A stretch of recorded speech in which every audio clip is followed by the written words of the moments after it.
পরিবর্তন করছে, 15 বছর বাজারে কথা বলতে পারিনি। আজকে এই জন্য তো উঁচু গলায় কথা বলতেছে। উঁচু গলায় কথা বলতেছি আপনাদের দোয়ায় আশীর্বাদে। ইনশাআল্লাহ আপনারা সৈনিক, হ্যাঁ ঠিক আছে।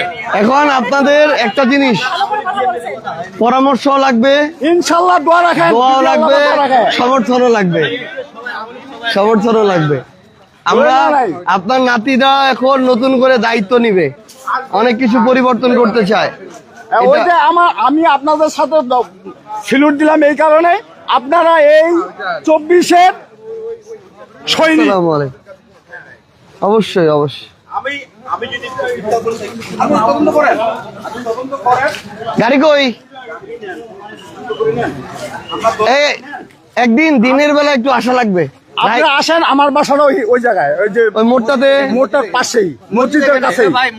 তাইলে একটা জিনিস বলে যাই, আপনি আমার মোবাইল নম্বরটা নেন, ইনশাল্লাহ সর্বক্ষণই যোগাযোগ। একটা জিনিস বলে যাই, সেটা হইল আলু ঘন্ট রান দিবেন, তারপরে আলু ঘন্ট খাবেন না কি খাবেন? পাটা শাকের ঝোল না ইনশাল্লাহ। আর আমি আপনাকে মনে করেন যে নাতি হিসেবে অনুরোধ করতেছি, এই স্বৈরাচারী কাউকে কোনো জায়গা দেওয়া যাবে না। মানে কিন্তু আচ্ছা, আমি একটা কথা শুনলাম, একটা কথা আমি বলি,